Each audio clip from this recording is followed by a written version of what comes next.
Shalom, mi nombre es Joseph Ben Abraham, mi nombre hebreo, mi nombre de cuna José Dávila, desde aquí, desde el estado de Pensilvania, Estados Unidos.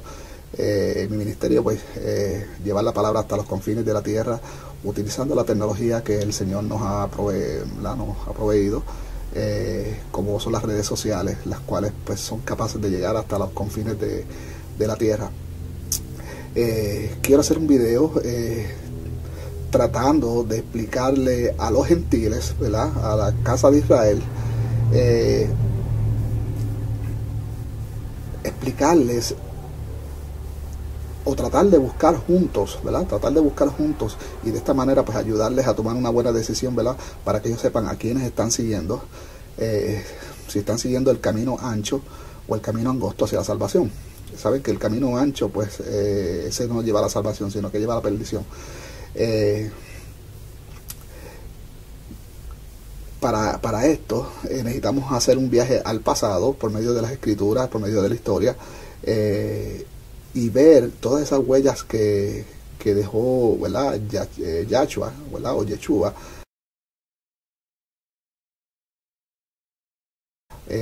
a través de esos remanentes, para poder saber quiénes serán aquellos de la descendencia de Jacob que podrán reclamar la herencia una vez Mashiach regrese e instituya su reino. ¿Quiénes serán los que se podrán parar frente a él y reclamar la herencia, ¿verdad?, la herencia prometida a nuestros patriarcas y por medio de los profetas también, ¿verdad?, de generaciones posteriores?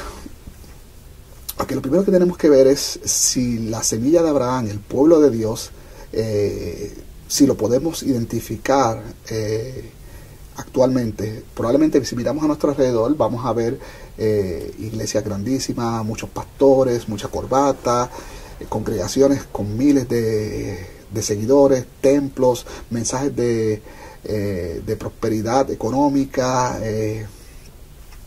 un sinnúmero de cosas, personas que atestiguan que ellos son la iglesia, el pueblo de Dios, que ellos son las personas que serán los que podrán reclamar la herencia.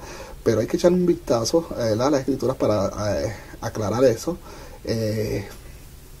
y a raíz de las escrituras y de la historia podremos llegar a una conclusión de en realidad quiénes son aquellos que podrán reclamar la herencia, ¿verdad? Ahora bien, tenemos que basarnos en una enseñanza que hizo el rabí Yeshua HaMashiach, mejor conocido entre los gentiles Jesucristo, donde él, ¿verdad?, le dijo a una audiencia precisamente judía, ¿verdad?, porque están creo que en el Evangelio de Mateo, y hasta ese punto pues el ministerio de Yeshua era hacia una audiencia judía, y él les decía de que, ¿verdad?, en ese momento donde la gente esté cara a cara con el Melech, con el rey ¿verdad?, de Israel, con Yeshua, le dirán: Señor, Señor, pero no echamos demonios en tu nombre, no hicimos milagros en tu nombre. Y Yeshua les dirá a esas personas: apartaos de mí, hacedores de maldad, yo jamás los conocí. Entonces, partiendo de esa premisa, sabemos de que van a haber muchos que invocarán el nombre de Dios, pero lo van a estar haciendo en vano. Y cuando digo en vano es porque hablan en el nombre de Dios, dicen que son temedores de Dios, pero sin embargo hacen todo lo opuesto. Entonces, pues vamos a partir de esa premisa. Vamos a hacer un viaje al pasado por medio de las escrituras, si es que, ¿verdad?, el Señor nos guía para ese viaje.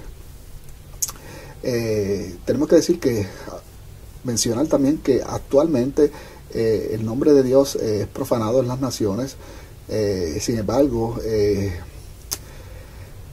en el paleohebreo, que es el lenguaje, ¿verdad?, donde Dios le entrega el tetragramatón a Moisés, no el tetragramatón, sino que Moisés le había preguntado ¿verdad?, al Eterno, que con qué nombre se iba a presentar al faraón egipcio y a los israelitas, ¿verdad?, para explicarles que él había sido enviado por Dios. Y él le dijo: diles que te envío yo soy. Cuando Moisés escribe eso, ¿verdad? Cuando él redacta lo que llama la Torá, los primeros 5 libros de la Biblia, él lo escribe en lenguaje paleohebreo. Y eso, cuando encontramos el nombre del Eterno, esas letras en paleohebreo, que las voy a presentar aquí ahora, si la están viendo, véanla ahora. Esas letras que ustedes acaban de ver, ese es el tetragramatón en paleohebreo. Pero en el hebreo moderno, lleva las palabras Yod Hei Bat Hei, pero no tenían pronunciación. Bueno, tuvo pronunciación en su tiempo, pero por el exceso de reverencia, pues ese nombre se perdió la pronunciación, y entonces lo que se hacía era que se reemplazaba el nombre de Dios por la palabra Adonai, que significa el Señor. Por eso es que usted ve muchas Biblias que se utiliza por llamar, ¿verdad?, al Dios de Israel, se utiliza la palabra el Señor, que es una traducción del hebreo Adonai al español el Señor. Es probable que en algunos momentos de este video yo utilice tanto la palabra Adonai como el Señor, pues ya ustedes saben lo que significa. Ahora bien, hay una palabra clave en Apocalipsis donde podemos empezar a identificar quiénes son aquellos que pueden reclamar la herencia. ¿Quiénes son? De mente así les digo que en el libro de Revelaciones, o también llamado Apocalipsis 14:12,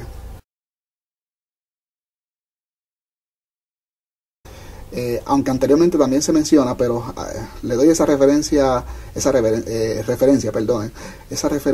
de inmediato para que lo busquen en su Biblia. Ahí dice uno de los requisitos, bueno, si no el principal, de aquellos que podrán clamar la herencia, o sea, que podrán reclamar su herencia ante el Melec. Ahí dice que la perseverancia de los santos, dice que aquí se requiere la perseverancia de los santos, y esto consiste en aquellos que guardan los mandamientos de Dios. Los mandamientos, la palabra mandamientos en hebreo significa mitzvot, los mandamientos de Dios, y mantienen el testimonio de Yeshua, o sea que mantienen también, creyeron en Yeshua, también creen en todas las enmiendas que hizo Yeshua a la Torá, y todas sus enseñanzas también, ¿verdad? Entonces solo esos pueden clamar o reclamar la herencia. Así que de inmediato ya les di una palabra contundente de las mismas Sagradas Escrituras, donde dice quiénes son aquellos que se pueden parar frente al Melec de Israel. Melec quiere decir rey. Al Melec de Israel, cuando regrese, Yeshua, y pararse frente a él en el juicio, con la frente en alto, y esperar no ser lanzados al lago de fuego, esperar la vida eterna, esperar la promesa, esperar la herencia, recibir la herencia. Eso sí pueden hacerlo. Sin embargo, actualmente, como le estaba diciendo al principio del video, hay muchas iglesias, muchas congregaciones, mayormente entre los gentiles, que claman ser la iglesia de Dios, pero eso está muy lejos de la verdad, muy lejos de la verdad. Yo tengo que decirles, para aquellos que están viendo, ¿verdad?, algún video mío por primera vez, yo tengo varios que he subido a YouTube. Yo vengo del cristianismo, específicamente el catolicismo, que es la abominación más grande dentro de los gentiles, que invocan el nombre del Dios de Israel. Y gracias a Dios, el Ruach HaKodesh, que eso significa Espíritu Santo, por medio de sus mañas, ¿verdad?, como él siempre sabe hacer las cosas, me fue sacando poco a poco, hasta que me sacó de Roma y me liberó de todas esas abominaciones y me limpió. Y ahora pues soy un hombre nuevo, y entonces ha puesto todas estas cosas en mí para que yo las lleve a aquellos que yo dejé atrás, tanto católicos como el resto de las denominaciones cristianas. desierto hay miles de denominaciones cristianas distintas para un solo Dios, y todas adorando al Dios de Israel de maneras distintas, y casi ninguna en la manera en que ese Dios exige y exigió, porque la voluntad de Dios está escrita aquí en las Sagradas Escrituras.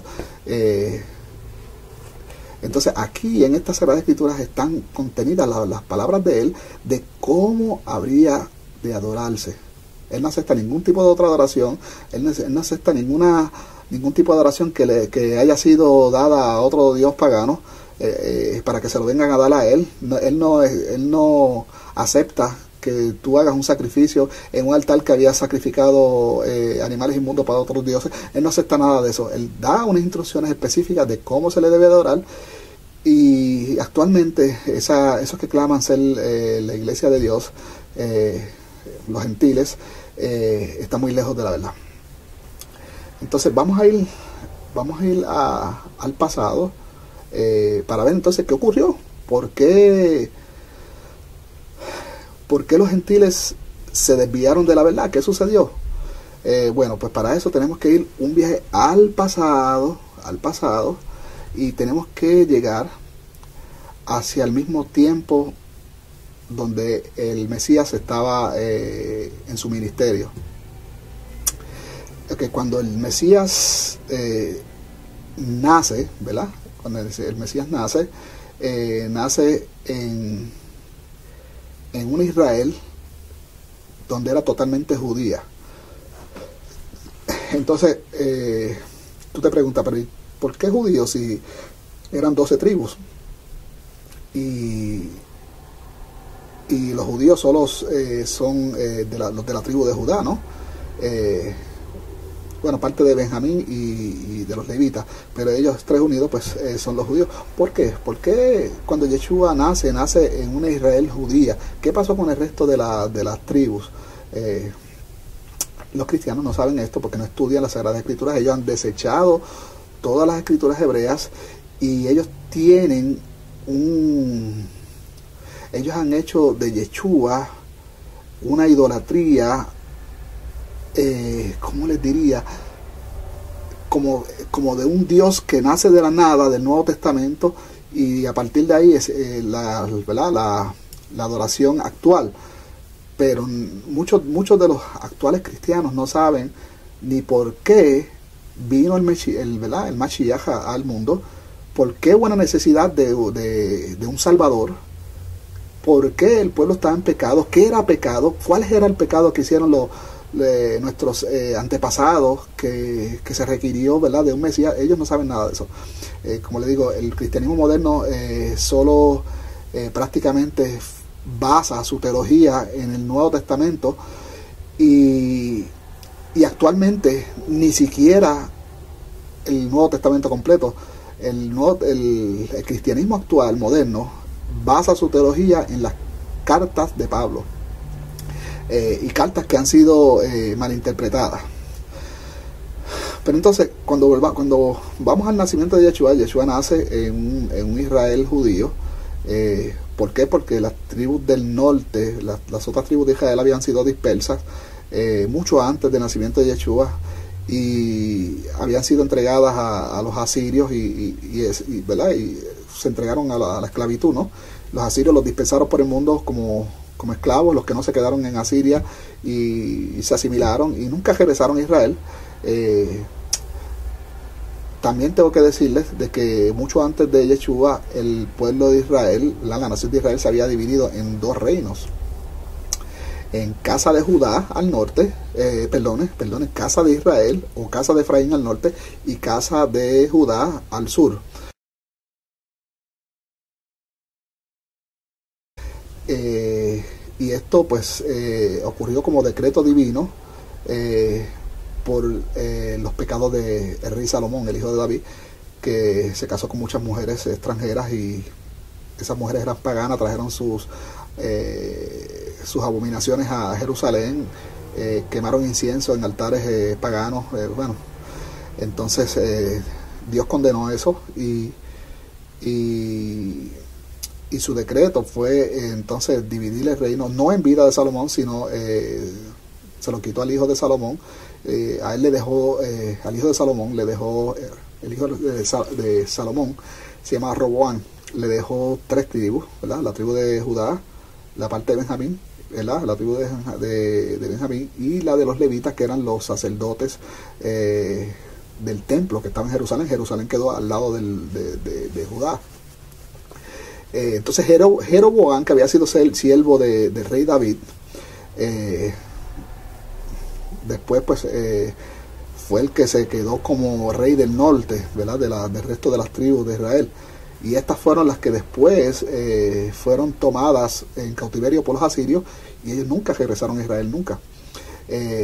Judá también cometió pecados similares a los de la casa de Israel, y también Dios por decreto divino los entregó a el rey Nabucodonosor de Babilonia.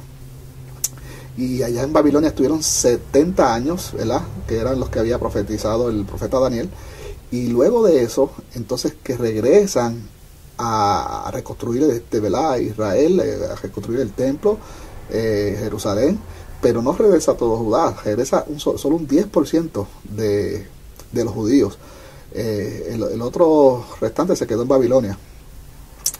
Entonces, ese 10% que regresó a reconstruir el templo y, ¿verdad? Y la Jerusalén que había sido destruida por los babilonios, ellos fueron los que siguieron después regenerándose, reproduciéndose, ¿verdad? Y ese fue el Israel que encontró Yeshua cuando nació. Por eso es que era que Israel era judío, porque las otras tribus nunca regresaron. Esas tribus, los asirios mayormente, las dispersaron en territorios de habla griega. Se asimilaron ahí en esos territorios, perdieron su identidad, empezaron a hablar griego, costumbres griegas. Estamos hablando de israelitas, ¿verdad? Que fueron llevados en cautiverio a esos lugares. Otros no fueron por cautiverio, otros fueron voluntariamente huyendo, y se establecieron en estas regiones de habla griega. Y Yeshua sabía dónde estaban, ¿verdad? Las ovejas perdidas de Israel. Sabía que estaban en esas regiones de Grecia, y es por eso que después del ministerio de Yeshua, cuando Yeshua asciende al cielo, es por eso que él hace el llamado a Pablo, y por eso es que Pablo, el ministerio de él es en esa región, Éfeso, Corinto, Colosense, bueno, toda el área, Macedonia, toda esa área donde Pablo llevó la palabra. Esa era la región donde estaban las ovejas perdidas de Israel, que ya eran gentiles.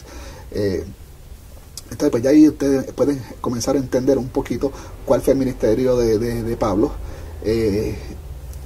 y por qué él fue llamar específicamente a esos gentiles que de repente, si usted no lee la historia anterior, usted cree que fue que Dios mandó la salvación a todo el mundo, pero cuando a los gentiles, pero estamos pensando a los gentiles de todo el mundo. No fue así. La salvación fue para las ovejas perdidas del reino de Israel, que son Israel, es la semilla de Abraham,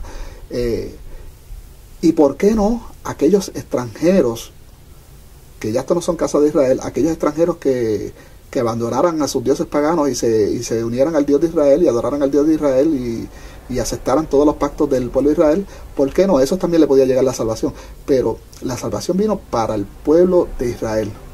Entonces, cuando estamos hablando de gentiles, pensamos como que los gentiles son gente extranjera al pueblo de Israel. No. Los gentiles a los cuales Pablo fue a buscar son la casa de Israel. Entonces, esto responde a profecías, por ejemplo, en Jeremías 31. Déjame ver si lo puedo buscar aquí.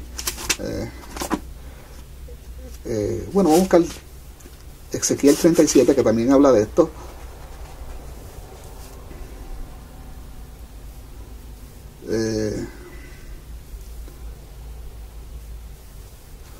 Ok, aquí lo tenemos. Dice: yo, el Señor, lo afirmo, yo los sacaré a ustedes de todas esas naciones y países, los reuniré y los haré volver a su tierra. Los lavaré con agua pura, agua de vida. Los limpiaré de todas sus impurezas, los purificaré del contacto con sus ídolos. Pondré en ustedes un corazón nuevo y un espíritu nuevo. Quitaré de ustedes ese corazón duro como la piedra y les pondré un corazón dócil. Pondré en ustedes mi espíritu y haré que cumplan mis leyes y decretos. Vivirán en el país que di a sus padres y serán mi pueblo y yo seré su Dios. Los libraré de todos los que de todo lo que los haya manchado. Haré que el trigo abunde y no volveré a enviarles hambre. Esa es la promesa del Señor. Haré también que los árboles y los campos den fruto para que ustedes no vuelvan a pasar vergüenza delante de las otras naciones por causa del hambre. En el 33, estamos leyendo Ezequiel 36. Lo que le estaba leyendo ahora es Ezequiel 36, versículo 23. Ahora vamos al versículo 33, que dice: yo el Señor digo, cuando yo los purifique de todos los pecados, haré que vivan en sus ciudades y que reconstruyan las ruinas. La tierra que había quedado desierta, en vez de quedar desierta, será cultivada a la vista de todos los que pasen. Y se dirá: esta tierra que había quedado desierta ahora se parece al jardín del Edén. Las ciudades que habrían sido destruidas, arrastradas y dejadas en ruina, ahora son una fortaleza y están habitadas. Entonces los pueblos vecinos que queden con vida reconocerán que yo, el Señor, reconstruyo lo que destruyo y vuelvo a sembrar lo arrasado. Yo el Señor lo he dicho y lo realizaré. Yo el Señor digo: aún haré algo más. Concederé al pueblo de Israel lo que me pida que haga con ellos. Multiplicaré su gente como un rebaño. Las ciudades en ruinas se llenarán de tanta gente que se parecerán a las ovejas que en las fiestas se llevan a Jerusalén para ofrecerlas en sacrificio. Entonces reconocerán que yo soy el Señor. Si leemos también Jeremías, a ver si puedo conseguir Jeremías 31. En Jeremías 31 habla muy específicamente del llamado de todas las naciones. Habla del pacto que va a hacer Adonai con la casa de Israel. Si no lo consigo ahora, para no perder tiempo, ustedes lo verifican. Ahí está hablando el Señor en Jeremías 31, completamente, ¿verdad? Lean completo el capítulo. Ahí él habla de lo que está llevando a cabo prácticamente Pablo y lo que está llevando, no Pablo, porque simplemente Pablo y los apóstoles eran servidores del Señor, sino el Espíritu Santo, el Ruach HaKodesh. El Ruach HaKodesh iba a estar hasta el final de los tiempos con nosotros. De hecho, cuando Yeshua, antes de ascender, los apóstoles le preguntaron: Señor, ¿cuándo vas a restaurar el pueblo de Israel, el reino de Israel? Yeshua le contestó: no compete a ustedes conocer los tiempos, ¿verdad?, designados por el Señor. Por ahora, lleven la palabra hasta los confines de la tierra, pero por ahora manténganse en Jerusalén hasta que reciban el Santo Espíritu, y luego pues lleven la palabra hasta los confines de la tierra. O sea, Yeshua no les dijo cuándo iba a ser restaurado el tiempo, ¿verdad?, la restauración del pueblo de Israel. Creo que los apóstoles malinterpretaron cuando el Señor decía de que el reino de Dios estaba cerca. Cuando Yeshua decía eso, que él estaba diciendo de que el reino de Dios estaba cerca. Claro que estaba cerca, estaba entre ellos. El reino de Dios estaba entre ellos. El rey de Dios, el rey ¿verdad?, que Dios había dispuesto para el pueblo de Israel, estaba entre ellos. Ellos no supieron como que digerir estas palabras. Todavía hay muchas personas en el cristianismo y en el judaísmo también que no entienden estas palabras.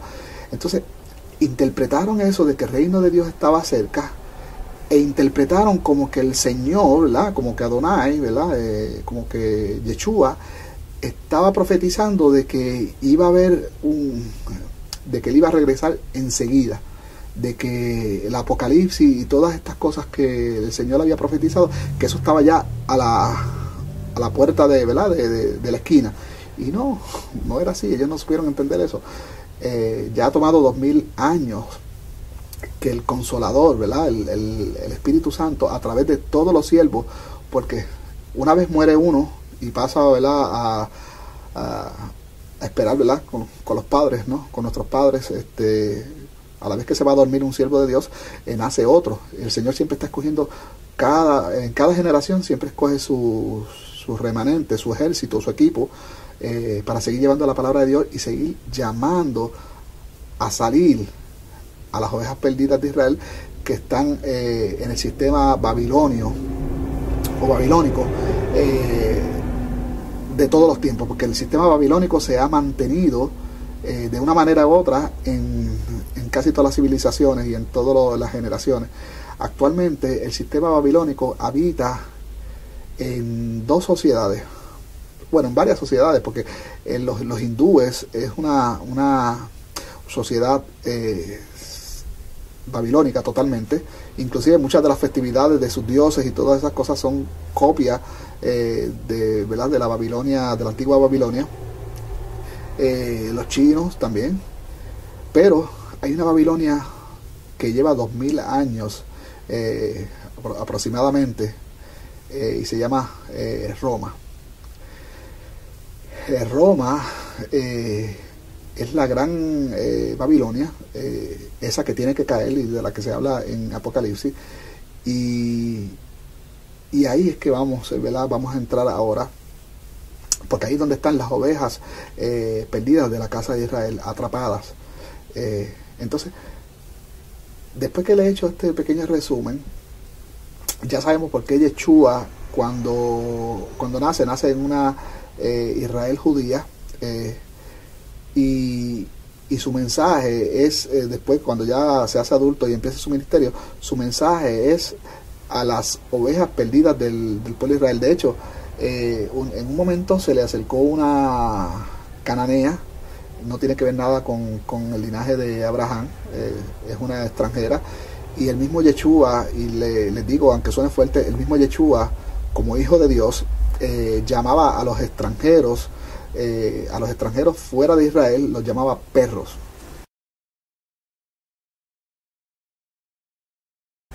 Le esté al que no le, ¿verdad? Le guste o no le guste, es la palabra de Dios, no, él los llama perros. Y cuando esta cananea se le acerca, Yeshua, mientras caminaba con sus discípulos, ella venía gritando, ¿verdad? Por favor, hijo de David, ayuda a mi hija. Y el Señor la ignoraba. Y llegó a molestar a los discípulos, y los discípulos le dicen, Rabí, atiéndela, despáchala, porque lleva jato ahí gritando de nosotros. Y Yeshua decide tomar acción, y la cananea pues pide misericordia por su hija, ¿verdad? Que estaba malita.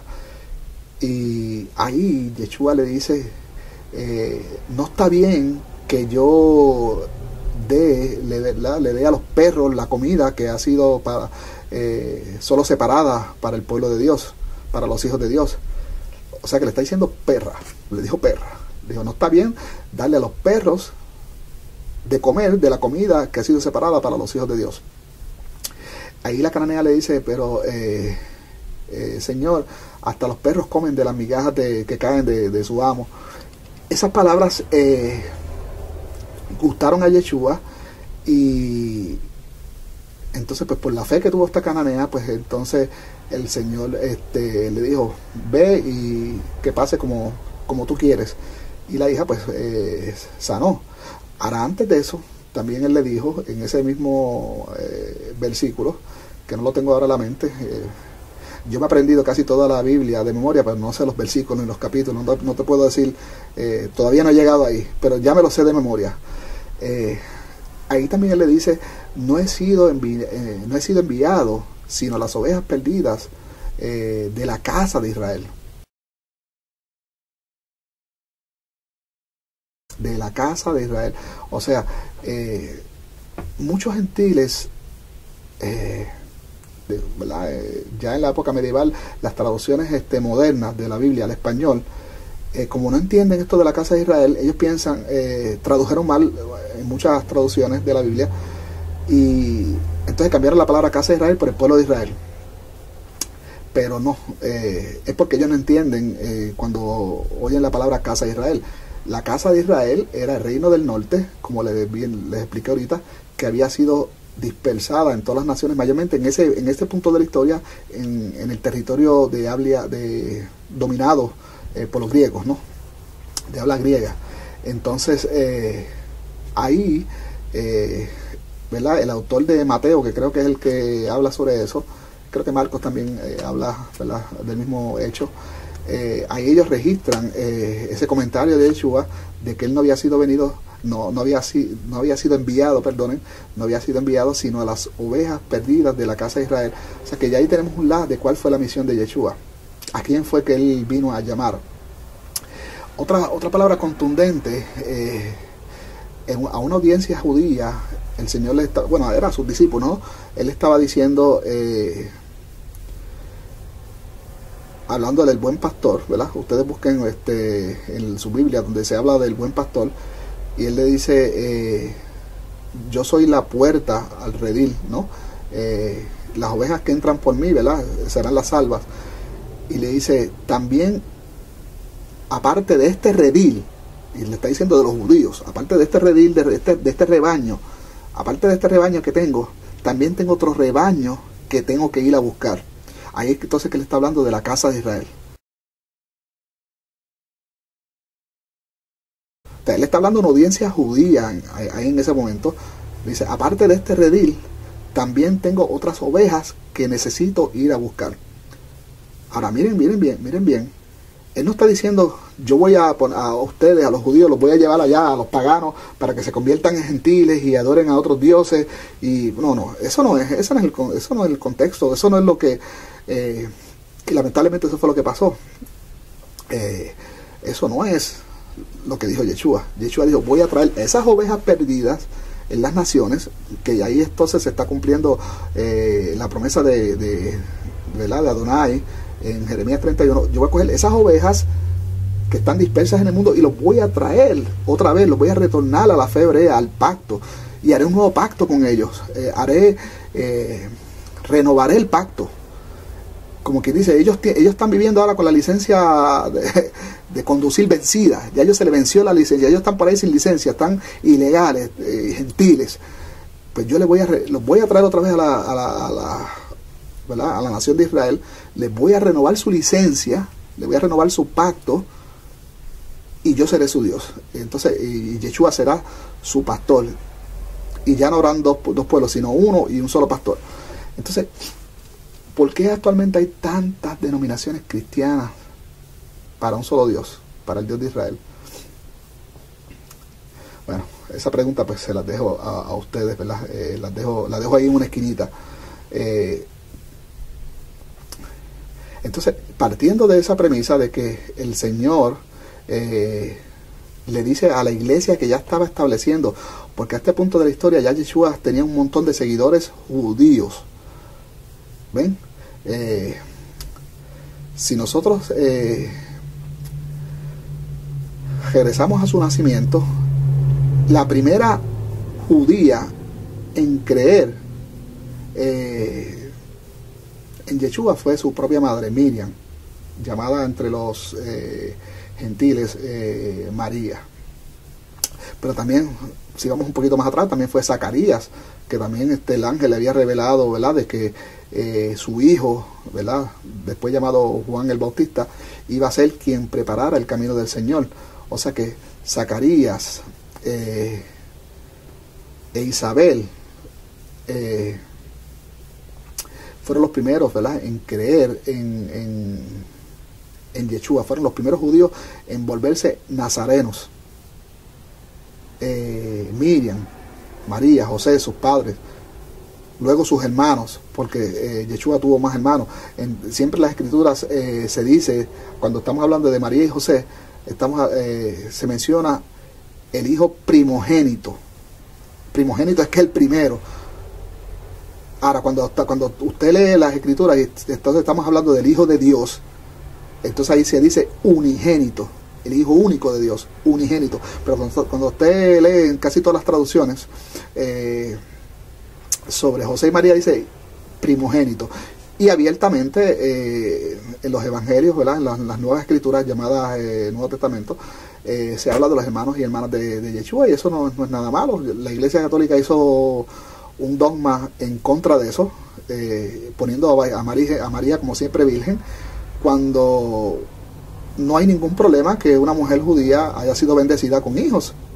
Al contrario, el ser bendecida exalta a una mujer judía sobre las demás, ¿no? Y más que uno de sus hijos, ¿verdad? Fue concebido por obra del Ruach HaKodesh, y era el Hijo de Dios, ¿no? Entonces, pues, la Iglesia pues católica, ¿verdad? Hizo un dogma en contra de eso, y les ha creado una vil mentira a sus feligreses, difícil de arrancar de sus corazones. Pues cuando les hablamos de esto, aún poniéndole las letras en grande, no lo quieren ver y se inventan y tratan, le buscan las 7 patas al gato y dicen no, que eran que ahí eran primos, y tratan de buscar todo tipo de cosas para tratar de acomodarle, que si eran primos, no, que si eran unos hijos anteriores a José. La Biblia no habla de que José era viudo, ni que tenía hijos, ni que José andaba con María huyendo de Herodes con todo ese reguero de hijos. No. Entonces, pues, a los gentiles se les ha hecho difícil interpretar las escrituras que escribieron mentes judías. Y han hecho, para poder acomodar sus creencias paganas, porque Satanás se encargó Satanás, que conocía el plan de Dios, sabía de que Dios tenía un hijo, se encargó de en cada sociedad pagana, ¿verdad? En aquellos que eran leales a Satanás, se encargó de tener hijos, y sabía lo que iba a estar pasando actualmente. Se encargó de que esos dioses paganos tuvieran hijos de madres virginales, como supuestamente fue Buda y todas esas falsas deidades, Mitra, pero el hijo del Dios verdadero sí nació de una madre virginal. Como le digo, ya Satanás conocía el plan, y copió y regó copias por todo el mundo, ¿verdad? Para confundir al mundo. Pero la única diferencia es que esta madre tuvo más hijos, y eso está ahí en los evangelios. Está Jacobo, Judas, las hermanas, en una que Yeshua estaba en una sinagoga, ¿verdad? La audiencia que estaba ahí no creyó en Yeshua, y empezaron a decir entre ellos, pero este no es el hijo de José el carpintero, no están aquí entre nosotros sus hermanos y sus hermanas.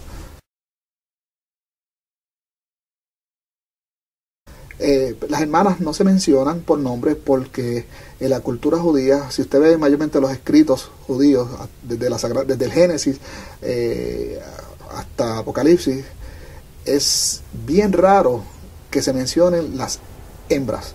Siempre se mencionan los hombres, ¿verdad? Los primogénitos, aquellos que nacieron, ¿verdad? Los que en realidad pues aportaron a la historia del pueblo de Israel. Las únicas mujeres que son mencionadas son aquellas que sobresalieron, como Rebeca, Lea, Sara, Séfora, la de Moisés, Miriam, la madre del Señor, aquellas discípulas del Señor también. Entonces, esta sí se menciona, pero, por ejemplo, las hijas de Adán y Eva no se mencionan por nombre. Sí se mencionan de que Adán tuvo hijos y hijas, pero no se mencionan, y se mencionan al fin, ¿verdad? Creo que en el capítulo 5, me parece, de Génesis, es que se menciona de que Adán tuvo hijos e hijas, pero no se mencionan con nombres, ni en qué momento nacieron. Si nació una antes de Caín o entre medio de Caín y Abel, no lo menciona, y para que la historia de la creación encaje en nuestro razonamiento, pues debieron haber nacido algunas mujeres, ¿verdad? Antes de Caín o entre medio de Caín y Abel. De hecho, cuando nace Caín, el primogénito de Adán, usted lee de que cuando usted lee esos versos, esos versículos, usted puede notar como que un regocijo especial en Adán, cuando él dice, como quien dice, por fin el Señor me ha bendecido con un hijo varón, como si ya él hubiese tenido ya hijas hembras. Por lo que para para que el incesto, ¿verdad?, que en ese momento era permitido, para que se hubiese dado entre Caín y sus hermanas, debieron haber nacido hembras antes o entre medio de Caín y Abel.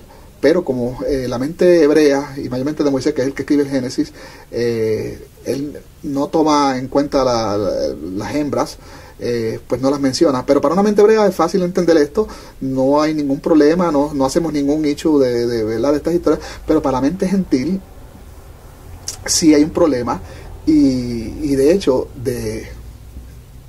al no entender esto, hasta ha surgido ateísmo, porque ellos se encuentran con esa laguna. Para ver acá, aquí se entiende como que Adán y Eva nacieron, tuvieron a Caín y Abel, y después Caín mata a Abel, y Caín, de ahí dice que Caín se casó. ¿Pero con quién se casó? Si ahí no habla de... Pero es porque la mente hebrea no entiende, la mente gentil no entiende la mentalidad hebrea. En el mundo hebreo esto no fue ningún problema para entenderlo.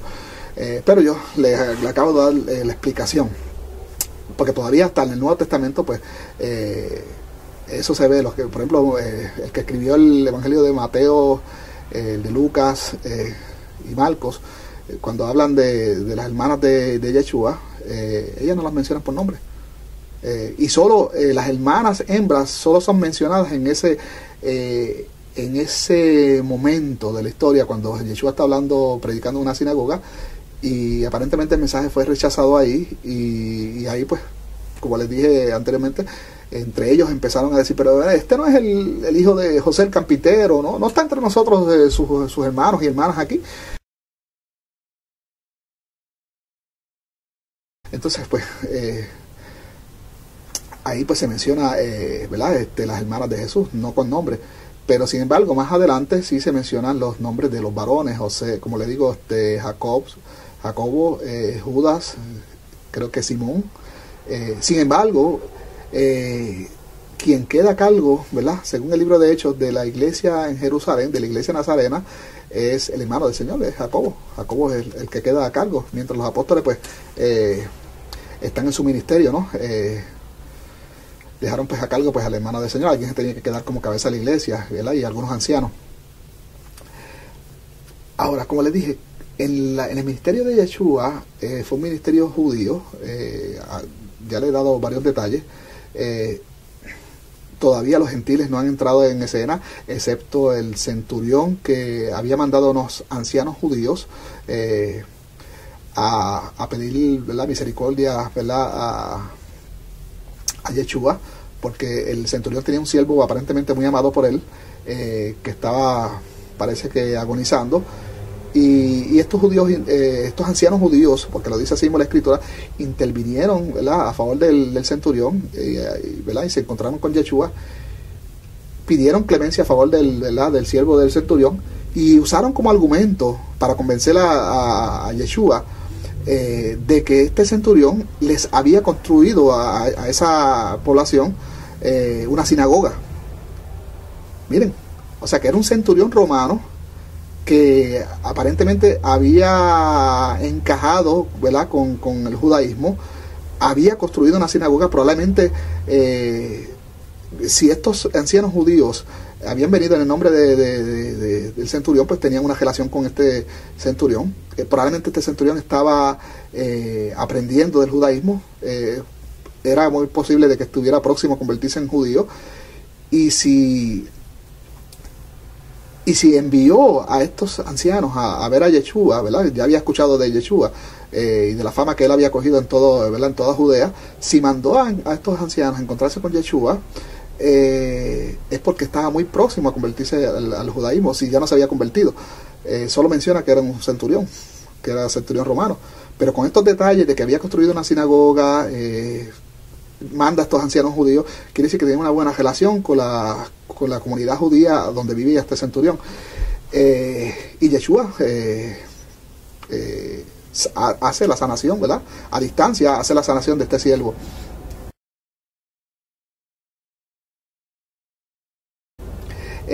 Así que podemos decir, en base a los evangelios, que este centurión, que no menciona el nombre, algunos eruditos piensan que pudo haber sido el mismo Cornelio,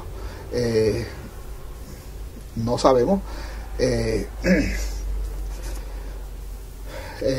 Cornelio sabe que fue el que Pedro fue después a bautizar y lo, ¿verdad?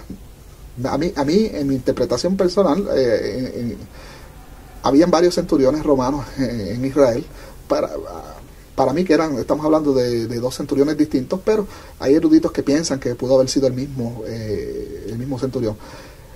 Pero de ser así, o no importa la versión, ¿verdad? Mi opinión o la opinión de los eruditos, como quiera, podemos llegar a la conclusión, ¿no?, que fue el primer gentil en creer en Yeshua, ¿verdad? El primer gentil que hablan los evangelios en creer en Yeshua. Después estamos hablando de la samaritana. La samaritana, acuérdense que Samaria llegó a ser la capital de la casa de Israel del norte.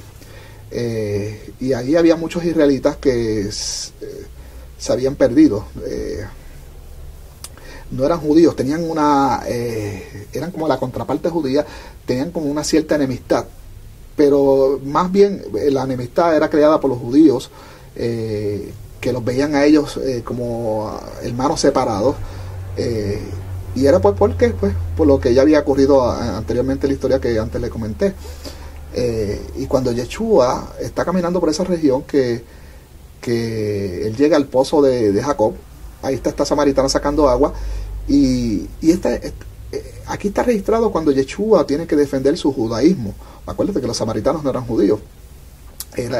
Aparentemente esta samaritana era del remanente de la casa de Israel. Ella era israelita, pero estaba apartada de los pactos. Era como una especie de gentil. Y cuando Yeshua llega, que le toma la palabra, ¿verdad? Y llama la atención de esta samaritana, le pide agua, y ella se sorprende de que un judío le esté hablando a ella. Le dice, pero me extraña de que un judío me esté dirigiendo la palabra cuando nosotros tenemos este distanciamiento, esta barrera de enemistad. Y ahí pues Yeshua pues le dice una serie de cosas. La samaritana, tratando de ver quién tiene la razón, cosas que pasan también hoy día, ella le dice, pero ven acá, ustedes los judíos dicen que hay que adorar a Dios en Jerusalén. Nosotros los samaritanos, ¿verdad?, por medio de nuestros antepasados, creemos que hay que adorar aquí en este pozo de Jacob. ¿Quién tiene la razón? Ahí Yeshua le dice que vendrán días que ni en ese pozo ni en Jerusalén se va a adorar al Padre, sino que se iba a adorar en todos los rincones de la tierra, pero de mente y de corazón. Porque y eso es lo que está pasando ahora mismo. Todos los que creemos en Yeshua y creemos ¿verdad?, en el Dios de Israel, tenemos que adorar. No podemos adorar a Dios ni en el pozo de Jacob ni en Jerusalén. Tenemos que adorar de corazón y espíritu desde donde estamos, porque pues estamos lejos. Entonces pues eso fue una profecía que se cumplió. Pero ahí Yeshua también le dice a la samaritana, ustedes los samaritanos no saben en lo que ustedes creen. Ustedes no conocen lo que ustedes creen. Nosotros los judíos sí sabemos lo que creemos, porque la salvación viene de los judíos. Así mismo le dice. Y usted lo puede buscar en su Biblia, y si no, déjeme su comentario aquí en YouTube abajo. Yo voy a dejar habilitado lo de los comentarios. Hágame cualquier pregunta de cualquier versículo que yo les esté diciendo a ustedes que sea nuevo para sus oídos, y de momento usted no lo encuentren en la Biblia. Déjeme su comentario, porque no lo quiero buscar ahora para no atrasarme. Me dejan su comentario y yo le voy a buscar el versículo y lo voy a poner ahí para que usted lo corrobore en su Biblia. Pero espero que las cosas que yo estoy mencionando, que usted las haya escuchado en algún momento. Pero si no, pues yo con mucho gusto les prometo que sí le voy a responder sus dudas, sus preguntas, sus comentarios, inclusive hasta los comentarios necios, los voy a tratar de contestar con amor y con la sabiduría que el Padre me dé, ¿verdad? Para entendiendo de que hay muchas personas engañadas y que van a tratar de defender sus puntos, como esta samaritana que estamos hablando ahora. Así que esta samaritana pudo haber sido la segunda persona no judía en creer en Yeshua, porque ella después quedó muy asombrada y se dio cuenta de que en realidad este era un profeta de Dios, y de seguro se volvió seguidora de Yeshua. Entonces estamos viendo de que la iglesia de Yeshua crecía en los sermones del monte, ¿verdad? Lo que llama el sermón de la bienaventuranza. Allí había miles de personas. Estos otros sermones donde hubo multiplicación de panes y peces, ahí habían grandes multitudes. Todas estas personas creían en Yeshua, eran judíos. Esta es la iglesia judío nazarena.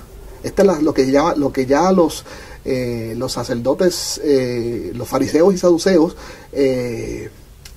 llamaron para segregar, ¿verdad? A este grupo de seguidores de Yeshua del resto de la población judía, les empezaron a llamar nazarenos, despectivamente, ¿no? Empezaron a llamarle nazarenos, o la secta del... los nazarenos empezó como algo despectivo. La secta del camino fue un nombre como que autollamado por sus seguidores, porque siempre Yeshua decía que era el camino, la verdad y la vida. Entonces pues empezaron a llamarse la secta del camino. Son los dos nombres registrados en la Biblia que eran como eran conocidos estos judíos nazarenos o la secta del camino. Entonces estamos hablando de que cuando Yeshua entra, ¿verdad? Para los días de Pascua, que entra en un asno y todo el mundo lo vitorea con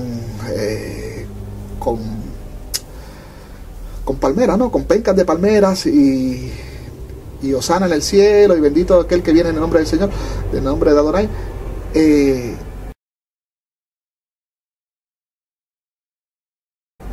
Esa multitud que estaba para esos días, acuérdense que en los mandamientos, ¿verdad? La Torá es uno de los días donde Adonai requiere de que todas las personas de todas las naciones, los judíos que están dispersos, que peregrinen a Jerusalén y se reúnan, ¿no? Y en una asamblea general. Y Jerusalén está infectada de judíos ¿verdad? De todas partes. Y ya la fama de Yeshua estaba en todo Israel. Bueno, por eso fue necesario, los fariseos y saduceos, esa secta que dominaba el Sanedrín en esos momentos, por eso fue que se intimidaron, por eso fue que dijeron, hombre, hay que matarlo, este hombre va a crear una revolución que los romanos van a destruir el templo si no tomamos acción, porque ya la fama era como la de cualquier político de hoy en día. La fama se había extendido hasta fuera de Israel, y la Jerusalén estaba infectada de judíos, y todos aclamaron a Yeshua como su rey. Entonces, aquí se cae una vaca sagrada de decir de que los judíos no aceptaron, ¿verdad? Que rechazaron a Yeshua. No, sí hubieron judíos que rechazaron a Yeshua. Obviamente los seduceos y los fariseos, y no todos los fariseos, que muchos fariseos, y las mismas escrituras lo dicen los evangelios, hubieron fariseos que aceptaron a Yeshua. Esos después fueron los que se llamaron en el libro de Hechos, a estos fariseos que aceptaron el mensaje de Yeshua, después se les llama los partidarios de la circuncisión, o los de la circuncisión. Eran creyentes en Yeshua, pero ellos afirmaban de que los gentiles, para ellos poder empezar a estudiar las escrituras hebreas, para poder ser aceptados por el pueblo de Israel, tenían que ser circuncidados. Entonces esto creó una polémica que esto llegó se tuvo que resolver en Jerusalén con todos los apóstoles, ¿verdad? y los ancianos, y de ahí, después de esa asamblea, se resuelve que no se le iba a poner una carga adicional a los gentiles, que no sea por el momento Y cuando yo digo por el momento es porque hay un versículo más abajo en esta lectura de Hechos, creo que me parece que es capítulo 15, si más no recuerdo, o quizás antes, capítulo 11 o 15, uno de ellos. Ahí se resuelve de que por el momento de que estos gentiles se abstengan de comer lo que ha sido adorado a ídolos, de comer carne estrangulada. Cuando digo estranguladas, porque la ley de Moisés dice que los animales hay que degollarlos, hay que desangrarlos, no se pueden comer con su sangre. Entonces pues las naciones comían animales estrangulados, gallinas que eran estranguladas, y no, se cocinaban hasta con su propia sangre. Entonces no, tenían que abstenerse de fornicación, ¿verdad?, de relaciones sexuales inmorales, de comer lo adorado a ídolos, de comer cosas con sangre, y hay un cuarto elemento que no me acuerdo, pero son 4 elementos de los cuales se resuelve que iba a ser por el momento lo que los gentiles necesitaban guardar para poder ser aceptados en las sinagogas, para que hubiera un poquito de pureza, ¿no? Porque si no los iban a tratar como impuros y no los iban a dejar entrar a la sinagoga, que era el único lugar en esos momentos donde ellos podían estudiar las Sagradas Escrituras. Pero hay un versículo que es muy brincado por la cristiandad, que ese versículo es el clave para tú interpretar de que lo que se dictó en el Concilio de Jerusalén era algo de carácter temporal. Y es el versículo donde dice, dice, porque en cada ciudad hay una sinagoga donde se lee a Moisés, ¿verdad? Entonces, el contexto completo es: no se le va a poner una carga a los gentiles que no sea, ¿verdad?, fornicación, que se abstengan de fornicar, de comer comida ofrecida a ídolos, de comer carne estrangulada y de comer sangre, porque en cada ciudad hay una sinagoga donde se lee, ¿verdad?, a Moisés, la Torá. Entonces, cuando tú lees ese versículo, ¿verdad?, donde habla de las sinagogas de Moisés, ahí lo que se está queriendo decir es: absténganse de estas cosas. Ustedes van a ir a estudiar en cada ciudad, ¿verdad?, en cada sinagoga van a estudiar la ley de Moisés, y va a salir voluntariamente del corazón de esas personas hacer lo que tengan que hacer, circuncidarse y todo lo que tengan que hacer para ser un verdadero israelita, para estar circuncidado de corazón y en la carne. Eso fue lo que se resolvió ahí en Jerusalén. Las cartas de Pablo son bien confusas. Yo inclusive cuando entré en este camino empecé a dudar del ministerio de Pablo, y lo acepto, lo admito, y esto me creó un problema. Tuve que ponerme, no me di por vencido, no tomé una decisión completa en cuanto a Pablo. Me puse a estudiar, y pude comprender a Pablo. Pero obviamente desde el mismo tiempo de Pablo, desde el mismo tiempo de Pedro, ya había muchas personas que estaban malinterpretando las cartas de Pablo, entendiendo de que Pablo estaba diciendo de que los gentiles eran salvos por la gracia y que no necesitaban circuncidarse ni nada de esas cosas, y que la ley de Moisés no aplicaba para ellos, y que ya con eso, con tener fe y con creer en el Señor, ya con eso era salvo. Punto. Entonces ya esta situación estaba figurando desde los tiempos de Pedro. Y si usted la segunda carta de Pedro, capítulo 3, versículo 15, ahí Pedro habla sobre eso. Él dice, así mismo dice, y voy a tratar de citar de mente, dice, las cartas del hermano Pablo son difíciles de entender, que los necios tuercen para su propia perdición. Y imagínense, desde el tiempo apostólico ya se estaban tergiversando las cartas de Pablo para la propia perdición. Imagínense 2000 años después.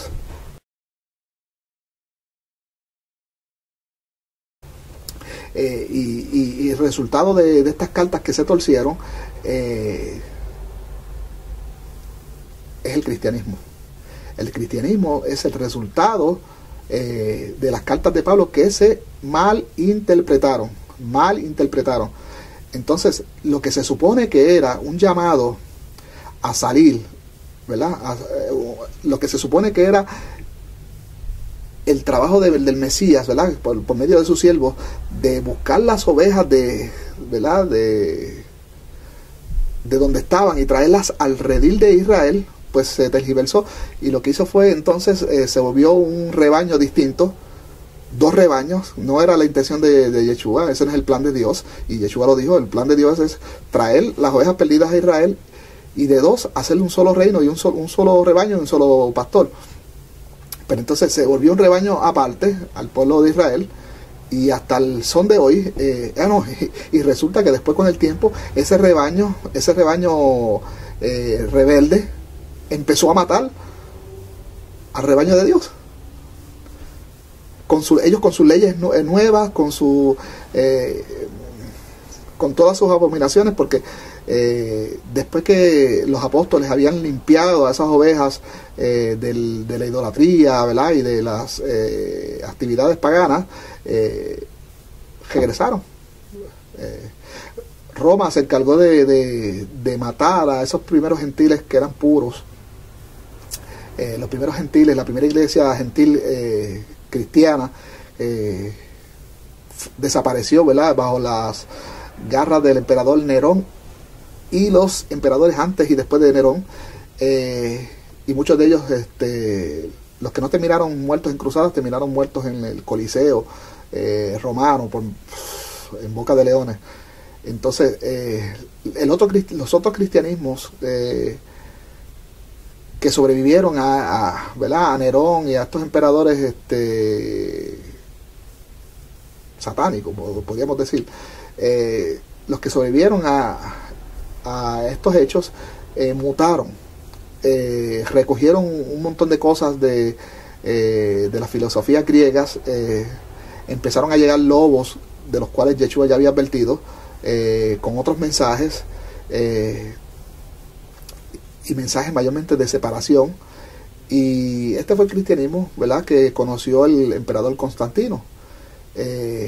Un cristianismo muy distinto al apostólico, un cristianismo que aceptó todo lo que se decidió en el concilio convocado por el emperador Constantino el Grande en el año 325 en Nicea, y de ahí surgieron un montón de atrocidades hacia el pueblo de Dios, que es el que estamos buscando,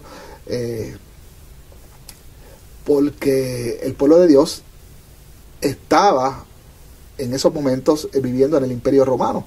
Acuérdense que el Imperio Romano acogía toda Israel, estaba bajo el dominio de Roma, todas las áreas griegas donde estaban las ovejas perdidas de Israel estaban también en áreas dominadas por Roma ya para el año 325. Entonces ahí en el concilio de Nicea ocurre un ultraje hacia el Dios mismo de Israel y hacia sus hijos, y por segunda vez ocurre lo que el profeta Daniel profetiza en el capítulo 7, versículo 25 lo vemos, donde él dice de que vendrá la bestia, ¿verdad? Y que hablará cosas contra el Altísimo, y tratará de cambiar las leyes y los tiempos de Dios. Eso pues ya, cuando digo dos veces, ocurrió por primera vez con el rey Antíoco, y entonces ocurre también por segunda vez y hasta el presente con el emperador Constantino. Y cuando digo el cambio de la ley, cuando menciono que cambió la ley, es que la Torá pasó al olvido, las fiestas de Dios y todos los mandamientos de Dios pues quedaron echados al olvido. Y en boca de Constantino, cuando está pronunciando el edicto, al tú hablar en contra de la voluntad de Dios, tú estás hablando en contra del Altísimo, y ahí se cumple lo de Daniel. Cuando el emperador está pronunciando y todo está por escrito, firmado por el emperador, cuando él está firmando el edicto de Nicea y todo el decreto como resultado de ese concilio, ahí los llamados padres de la iglesia lograron influenciar al emperador de que el pueblo de Dios, el pueblo judío, eran eran enemigos de Dios y de que ellos eran el nuevo pueblo de Dios. Entonces, de ahí nace la Pascua de Resurrección. Una de las cosas que yo una vez leí el decreto, lo estuve leyendo en alguna fuente en internet, leí una porción del decreto donde el emperador Constantino dice, no vamos a hacer igual que hacen los judíos, nosotros igual que los que mataron al Señor. Miren, qué cosa. Entonces, los romanos tienen en mente todavía de que a Yeshua fue un asesinato. Ellos no entienden toda la historia del pueblo de Israel. Ellos no entienden que mismo Yeshua dijo, a mí nadie mi vida me la quita, sino que yo la doy y yo la tomo para atrás. Entonces, no entienden nada de eso. Ellos no entienden de que Yeshua, eso se tenía que dar, porque estaba profetizado y se tenía que dar porque el mismo pueblo de Israel lo iba a matar, porque estamos hablando de la historia de Israel. Estamos hablando de la historia de Israel y todo ese odio hacia nuestro pueblo judío también tiene que ver por la traición de Judas, que también estaba profetizada. Entonces, pues, todo este ambiente de Nicea está enfocado mayormente también en Judas, en relacionar a todo el pueblo judío con Judas.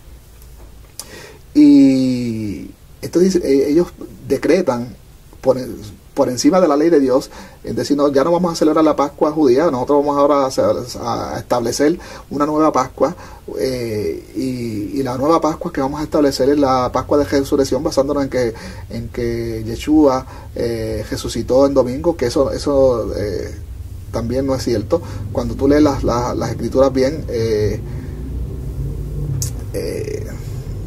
no pudo haber sido domingo, pero eso es otro estudio más profundo que lo podríamos hacer más adelante, o usted lo puede buscar en otra fuente. Aún así hubiese sido domingo. Esto de la Pascua es un mandato de Dios, es un mandato perpetuo. Inclusive la fiesta de la Pascua es una fiesta que, aunque Roma no entendió, la fiesta de la Pascua es una fiesta dedicada a Jesucristo, a Yeshua. Es una fiesta, es una sombra por venir. Estamos hablando de un cordero. La Pascua es cuando tú cortas un cordero, lo sacrificas, tiene que ser un cordero perfecto, y con su sangre tú ibas a mojar la Pascua judía. Como le estaba diciendo, el primer video se me cortó y tuve que hacer este otro video. Lo voy a unir anyway con el primero. La Pascua judía es un recordatorio a cuando el Señor sacó al pueblo de Israel de Egipto, pero también es un recordatorio de que el ángel de la muerte fue enviado a Egipto, y la sangre de un cordero perfecto salvó a los varones, al pueblo de Israel, a los varones de Israel, de que el ángel de la muerte los tomara. Y todo eso son sombras de Jesucristo, de Mashiach. O sea que la celebración de Pascua es una celebración que se hace en el nombre del Mesías. Pero los romanos no entendieron esto y quisieron, con el odio ya que en algún momento se creó hacia el pueblo judío, esa parte pues sería bueno hacer un estudio en dónde es que comienza este odio hacia el pueblo judío. No importara si tú creías en Yeshua o no, ya por solo judaizar significa seguir las leyes de Moisés, ¿verdad? Por solo judaizar, ya no importa si crees en Yeshua o no, ya eras considerado un hereje y había que matarte, había que separarte. Entonces, eso sería un buen estudio profundo. ¿Cuándo es que comienza esto? Porque es terrible de que fueran judíos los que fundan el cristianismo. Fueron los apóstoles los que salieron a los gentiles a contarles la historia de Israel, a sacarlos del paganismo, a sacarlos de que dejaran de creer en esos dioses paganos, en Afrodita, Zeus y todos esos dioses griegos, y todas esas cuestiones de los ídolos y todo, y trajeron otra vez esos gentiles a la fe de hebrea, a la fe de Israel. Les contaron de que un hombre murió allá en Israel por el pueblo judío y por ellos también. y esa historia los conmovió y se hicieron parte del pueblo de Israel. Estos son los llamados cristianos, que en realidad el nombre de cristianos es adoptado en Antioquía, y eso lo leen en el capítulo 11 de Hechos, versículo 26. Así que no puedo entender si los judíos son los que fundan el cristianismo. Los judíos son los que dan seguimiento a que esas iglesias que ya habían hecho, ¿verdad?, que se mantengan. Entonces, ¿qué pasó? ¿Cuándo es que comienza entonces? ¿Cuándo es que se vierte la historia? ¿Y cuándo es que comienza entonces este odio entre los gentiles por aquellos que fundaron la fe en que ellos estaban creyendo? No sé. Obviamente todo esto pasó cuando murió el último de los apóstoles, Juan, ¿verdad?, que murió en la isla de Pasmos, ¿verdad? Él estaba ahí en cautiverio. Y me parece que después que murió el último de los apóstoles, ¿verdad?, al desaparecer los gatos, las ratas hicieron fiesta. Ahí es cuando entran los lobos rapaces y todas las cosas que Yeshua había advertido: por sus frutos los conoceréis. Entonces, en ese periodo, después del año aproximadamente, se cree que el libro de Apocalipsis fue escrito para el año 90 o 100 después de Yeshua. O sea que en ese momento, en ese periodo, después de la muerte de apóstol Juan, después que prácticamente termina el primer siglo, entre el siglo segundo, entre el siglo segundo al siglo cuarto, en ese margen de error de 200 años, se crea este odio. No sé qué eventos fueron los que ocurrieron que la historia diera ese giro, pero pues la mano de Satanás pues está envuelta en eso. Entonces, miren que después del concilio de Nicea, donde se establece de que ya, ¿verdad?, en el imperio no se iba a tolerar que nadie estuviera guardando el Shabbat judío, sino que ahora pues se instituía el nuevo día de reposo en el imperio, que era nuevo para los cristianos y para los judíos que vivían en el imperio, pero para Roma era viejo. Entonces lo que se estaba haciendo, se reafirmaba el domingo, el día del sol, ¿verdad?, el día que se adoraba al dios sol en Roma, a Mitra. Tengo que reseñar de que antes del cristianismo, antes de que Constantino aceptara o hiciera oficial el cristianismo en Roma, lo que existía era el mitraísmo. Mitra es un dios relacionado con el sol, o el dios sol, y su adoración pues se adora, ¿verdad?, los domingos. Por eso es que viene la palabra en inglés Sunday, son de sol, day obviamente de día. Así que el mitraísmo era la religión que estaba en Roma. Supuestamente el nacimiento de Mitra se celebraba el 25 de diciembre. De ahí también, pues, para mantener esa tradición activa en el imperio, pues se le cambia el nombre de que nació Yeshua, y se trató de adaptar las escrituras fraudulentamente, porque ya pues hasta los mismos todavía que celebran la Navidad actualmente, ya ellos saben que Yeshua no nació el 25, pero lo siguen aceptando y siguen en ese pecado. Pero sí, Constantino hábilmente cogieron, aunque tengo entendido que la celebración de la Navidad surge después de la muerte de Constantino, me parece que así fue. Pero vamos a hablar de Romanos, se instituye la fiesta de Navidad disfrazando la antigua adoración al Sol Invictus en 25 de diciembre. Entonces pone a todo el cristianismo en esa fiesta pagana, la fiesta de la Saturnalia también, la Pascua de Resurrección, que es una Pascua que se celebra el domingo. La Pascua judía no tiene día, simplemente la Pascua judía se basa en el calendario hebreo y es en el 14 de Nisan o 14 de Aviv. Viene siendo el mes de abril, ¿verdad?, en el calendario gregoriano. que es el calendario pagano romano. Pero en el calendario hebreo, el calendario de Dios, el calendario del pueblo de Israel, pues es el día que caiga, 14 de Nisan, del mes de Nisan, o también llamado mes de Abib en el calendario hebreo. Entonces ese es el día de la Pascua, ese es el día por mandato de Dios que hay que celebrar todos los preceptos que competen a la Pascua. Y Roma se inventa pues esta nueva festividad, Pascua de Resurrección, que solo es el primer domingo de abril. Y esto pues ya se hacía antes, ¿verdad?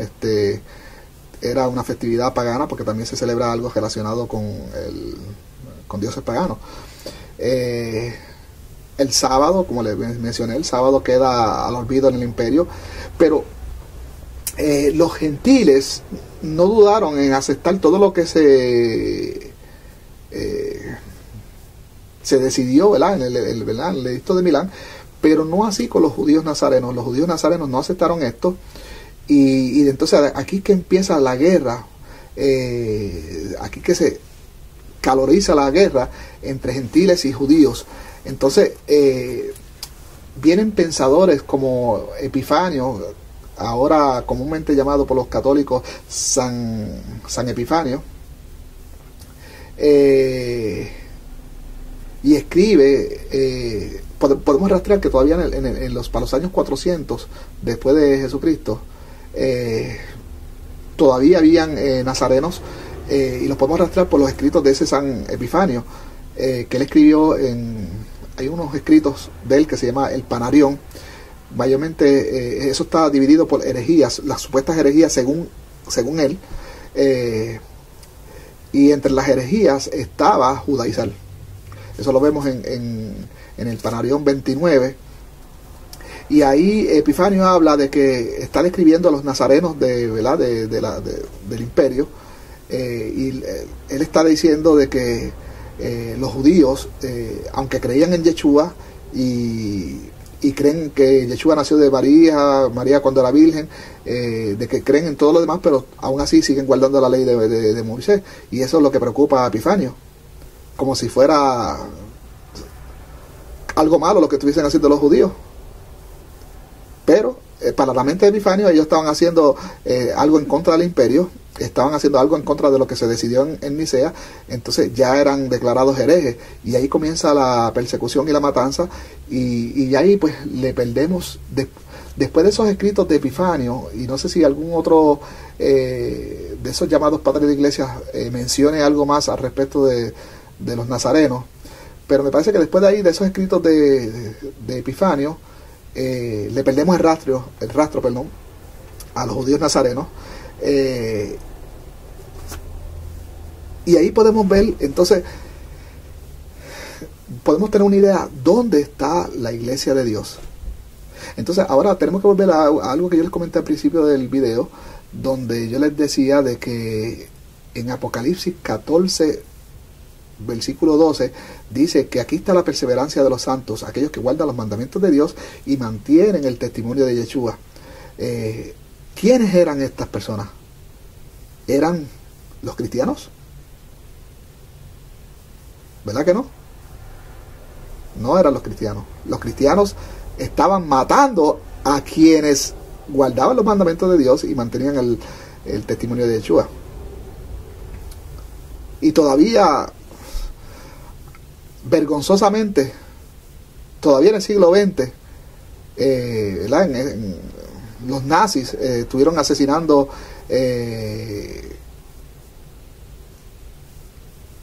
bueno, en este caso pues ya no eran personas que asesinaron judíos, pero estos no tenían el testimonio de Yeshua, aunque es muy probable que muchos sí lo tuvieran, pero asesinaron 6 millones de judíos por el mero hecho de que estas personas estaban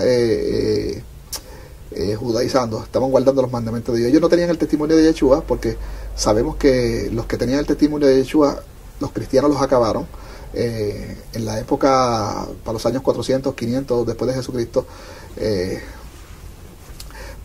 Eso murió, Si alguno se salvó, pues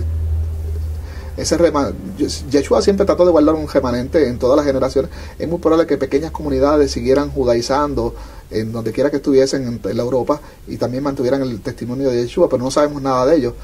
Lo que sí sabemos que ahora pues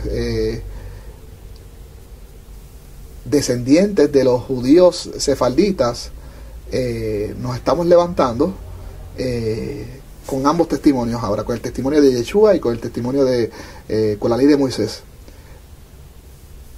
Y entonces en esa unión somos las ovejas que estamos llegando otra vez al redil, el cual Yeshua le dijo a sus apóstoles.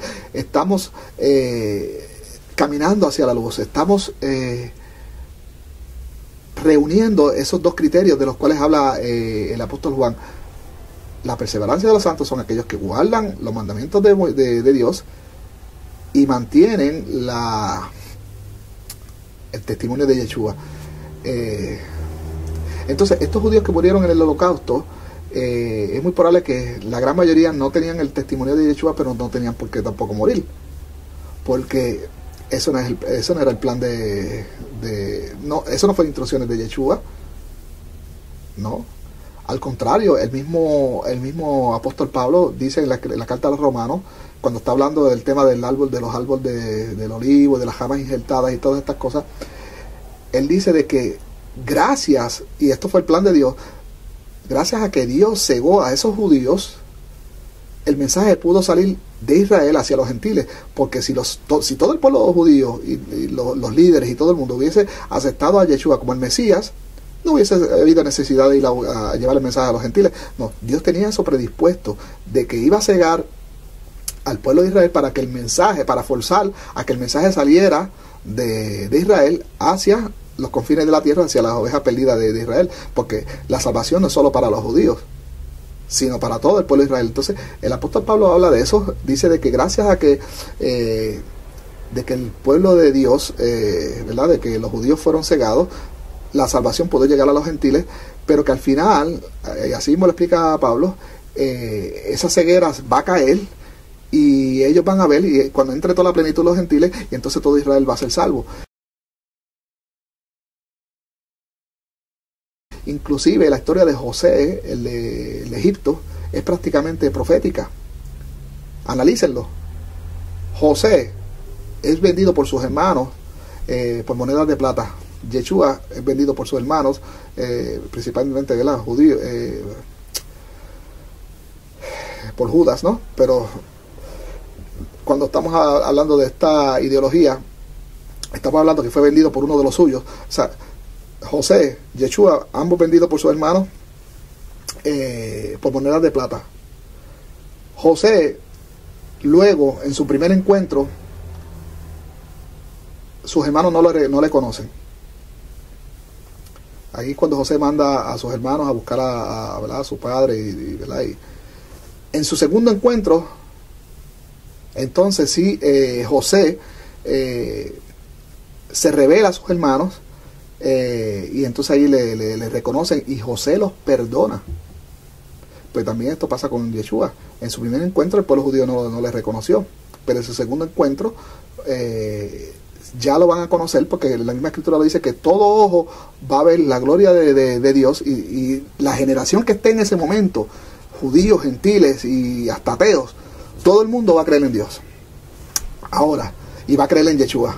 Ahora el problema está en que ya ahí en ese momento ya es tarde. Si no te arrepentiste, es tarde. ¿Vas a creer? Ok, creí, pero ya es tarde. Esperaste hasta ese momento, ya es tarde. Entonces ya vas al juicio, entonces todas las obras van a ser, ¿verdad? Te van a juzgar por tus obras, ¿no? Esta cuestión de la gracia, los cristianos creen que esto es algo nuevo. Muchas personas antes de Yeshua fueron salvos por la gracia de Dios. Inclusive muchas personas fueron salvas por la gracia de Dios sin tener ley. Abraham no tenía ley, no tenía Torá. La Torá no se había dado todavía. Y su fe fue tomada, ¿verdad?, por justicia y gozó de la gracia de Dios, ¿sabes?, que fue salvo por esa gracia. Y todos los patriarcas, y hay un sinnúmero de personas que fueron agradables a Dios, como Noé. Hay una lista grande en todo el en todo el libro de Génesis, antes de que la Torá fuera dada al pueblo de Israel, y todas esas personas fueron salvas por la gracia de Dios. Así que esto no es nuevo. Ahora, la gracia que gozamos nosotros, ¿verdad?, tanto el pueblo judío como el pueblo gentil, es un periodo. Por eso el apóstol Pedro dice, crezcan en la gracia, traten de crecer en la gracia. O sea, ya que ustedes han sido salvos por la gracia, ya que el Señor les ha dado una oportunidad de no morir, ¿verdad?, de no morir espiritualmente, ¿verdad? El Señor les está dando una oportunidad de que se arrepientan. Entonces, arrepiéntanse de los pecados. Si usted no sabe qué pecados estamos hablando, ¿verdad?, pues trate de buscar qué pecados cometió el pueblo de Israel masivamente, por la cual el Señor pues nos perdonó a través de su Hijo, porque Yeshua vino a morir por los pecados de su pueblo. Y aunque sí los pecados de cada cual son contados individual, pero en realidad Yeshua vino a perdonar mayormente unos pecados en masa, unos pecados colectivos que tenía el pueblo de Israel, incluyendo las ovejas perdidas, los gentiles que están dispersos en las naciones. Entonces usted póngase a estudiar cuáles fueron esos pecados, mayormente que causaron la ira de Dios, y que hubo una necesidad de un cordero, ya no un cordero, un animalito que iba a ser sacrificado, no, ya tenía que ser un cordero proveído por el mismo Dios, perfecto, y de ahí pues entonces que hay la necesidad de un Salvador, de un Mesías. Entonces el apóstol Pedro dice, crezcan en esa, ¿verdad?, en esa gracia, y lo que le está diciendo es, estudien, crezcan, no se queden con que ya fueron salvos y empiecen a pecar otra vez, no sean como el cerdo, ¿verdad?, los chanchos, como le llaman en muchos países de Latinoamérica, el puerco, los marranos. Un cerdo, usted lo coge y lo baña bien, lo limpia bien limpiecito, y de seguro, por instinto, ese animal va a volver a revolcarse en la inmundicia otra vez, y al ratito va a estar todo sucio otra vez. Pues lo que no quiere el Mesías, ¿verdad?, y lo que no quiere Dios, y lo que soltaban los apóstoles, era que ustedes no fueran a ser como los cerdos, que Dios venía y los lavaba con la sangre de su Hijo, ¿verdad?, de su Hijo bendito, de Yeshua HaMashiach, y después volvían a revolcarse en la inmundicia otra vez. Así que ahora, con toda esta información que yo les he dado, ¿verdad?, concentradamente, ahora podemos tener una idea a la pregunta que teníamos al principio de este video, de quién es la iglesia de Dios, quiénes son aquellos pertenecientes a la iglesia de Dios, a la iglesia, aquellos que se podrán parar frente al Mesías cuando el Mesías regrese, y con la frente en alto poder reclamar la herencia, la promesa que nos ha sido dada. Serán los que siguen lo del concilio de Nicea, serán los que comen todo tipo de animal impuro, los que adoran domingo y sábado trabajan como locos. ¿Serán esos? ¿Serán los que celebran la Pascua judía y no celebran ninguna de las festividades de Dios? Ni siquiera se preocupan por tratar de estudiar lo que es la voluntad de Dios. ¿Serán esos? ¿Serán esos los que no cumplen con la Torá? Mira, uno de los mandamientos más grandes que hay en la Torá, y los cristianos no lo saben porque no leen la Torá, está en Deuteronomio 18, me parece que versículos del 18 al 19. Vamos a buscarlo aquí, a ver, quiero leérselo, porque las personas no saben, las personas desprecian la Torá, y no saben que en la Torá está la voluntad de Dios, Y le voy a leer algo que quizá va a ser nuevo por ustedes. 18. Ok. 18.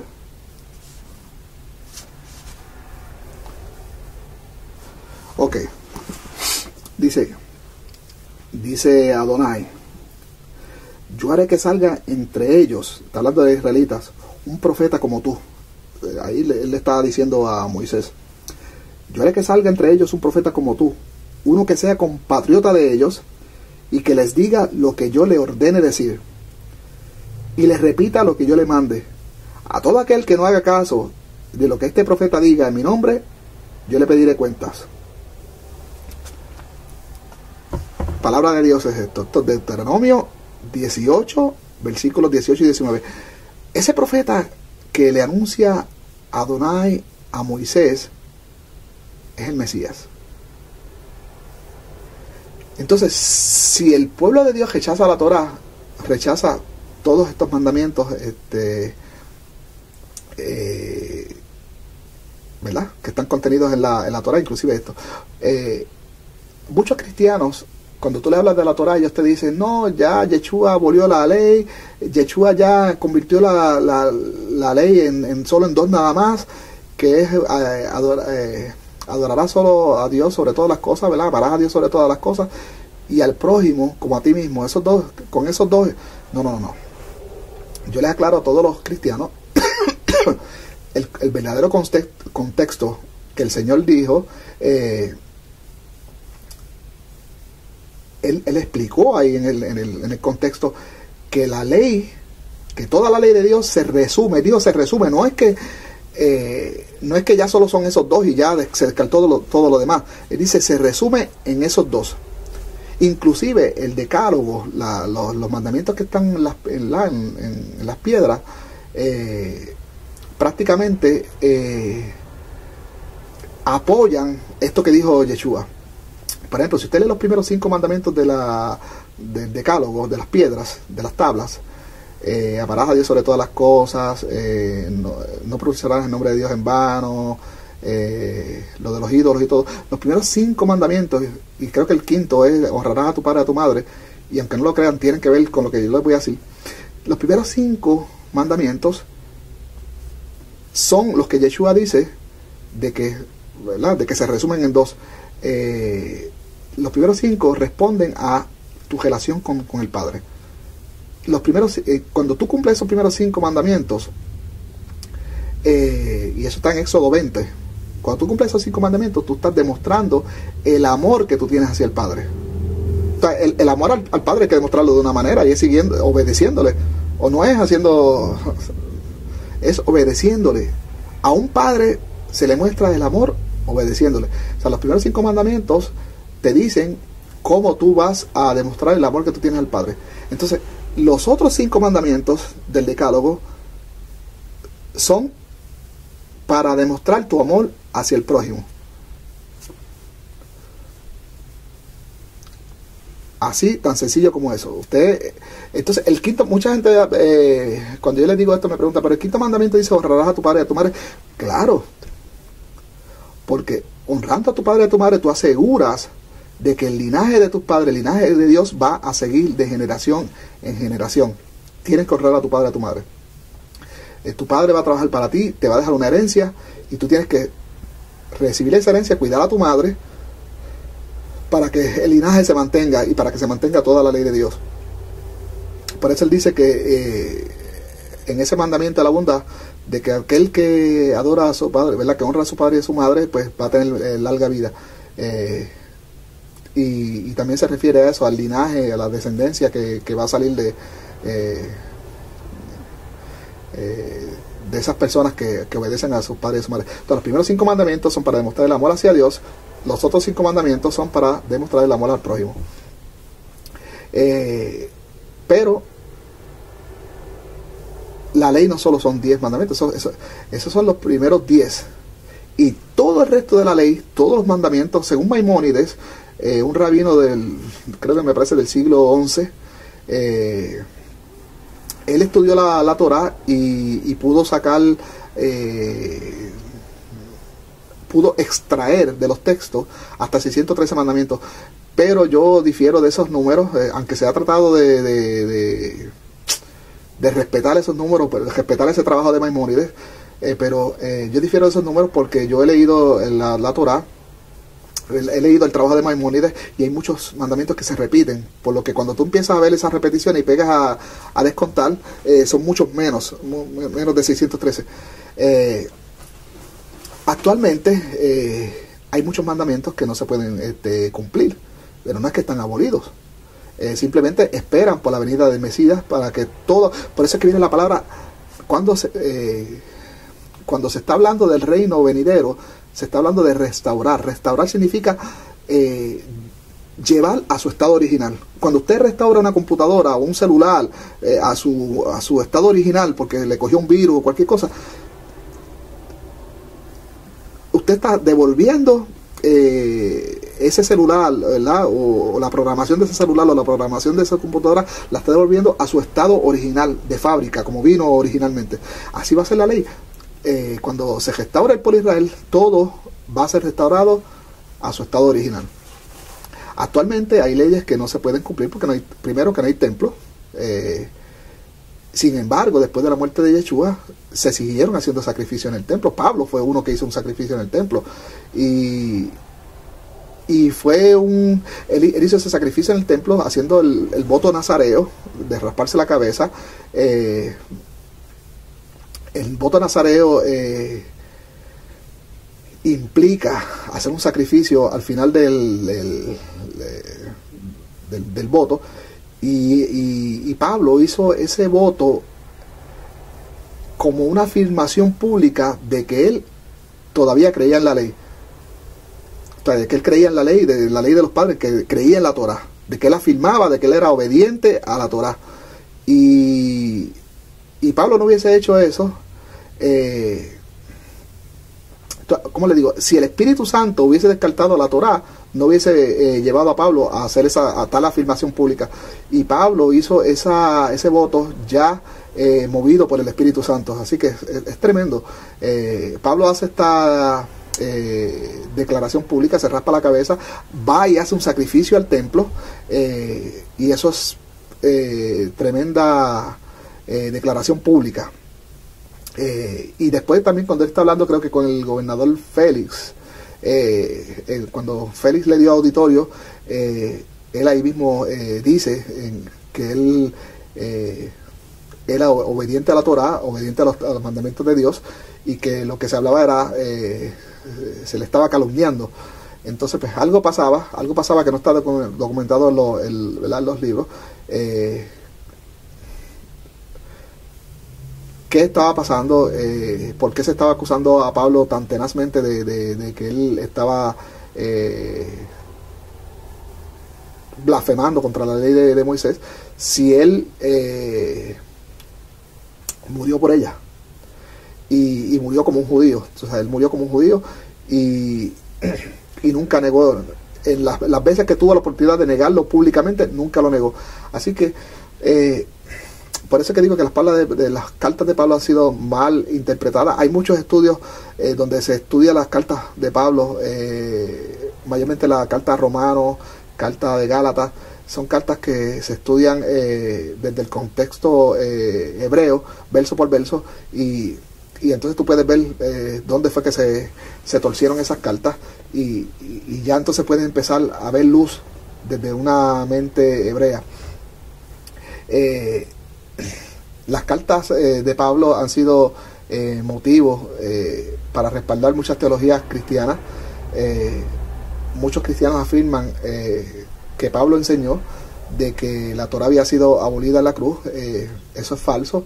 Lo que sí fue abolido en la cruz fueron las leyes, y no en la cruz, desde antes de la cruz ya Yeshua había desacreditado la ley.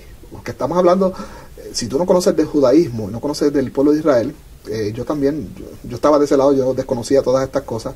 Ahora que las conozco, pues puedo ver con más luz, ¿verdad?, lo que pasaba en el primer siglo. Para el tiempo de Yeshua habían dos leyes. Estaba la Torá de Moisés, y la ley oral. La ley oral fue una serie de preceptos que no estaban en la Torá, que los rabinos inventaron celosamente, era con buena intención, pero resultó después mal. Eran leyes que fueron hechas para cuidar de que no se fueran a quebrantar mandamientos. Por ejemplo, en el Shabbat se inventaron leyes de que tú no podías hacer un nudo en Shabbat, de que no podías cargar 2 mazorcas de maíz, porque ya una sí, pero ya 2 era una carga y ya estabas transgrediendo la ley. Entonces, esta serie de cosas, por ejemplo, para comer, que tenías que lavarte las manos, porque si no la comida quedaba impura. Entonces, este tipo de cosas, como les estaba diciendo, este tipo de cosas como lavarse las manos antes de comer, porque si no te las lavabas supuestamente impurificabas los alimentos, no eran preceptos divinos, sino eran doctrinas de hombres, e inclusive el mismo Yeshua los desacreditó en vida.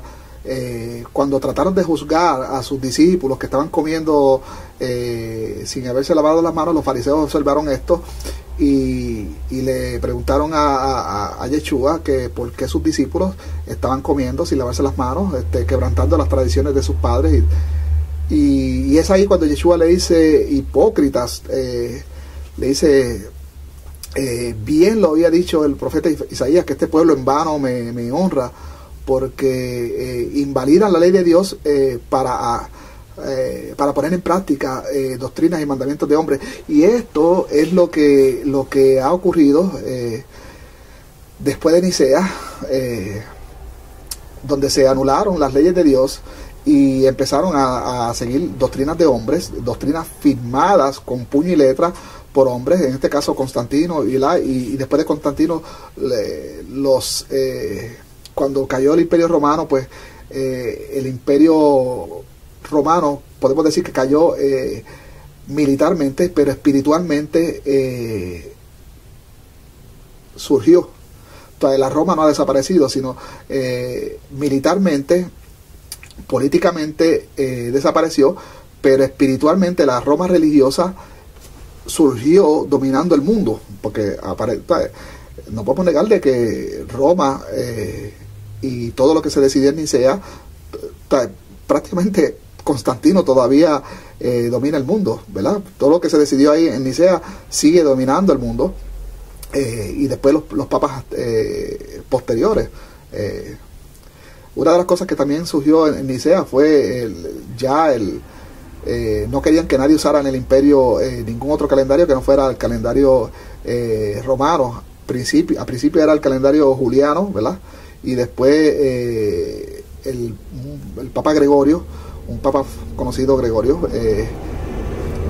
ajustó el calendario, y de ahí el calendario que usamos hoy en día, que por eso se llama el calendario gregoriano, y un calendario pagano. Ya ustedes saben que eso del mes de agosto es dedicado al emperador César Augusto, el mes de julio, Julio César, enero, en inglés January, es dedicado a un dios Jano, pagano, y una serie la celebración del Año Nuevo romano, que es dedicado a ese dios Jano, es pagano.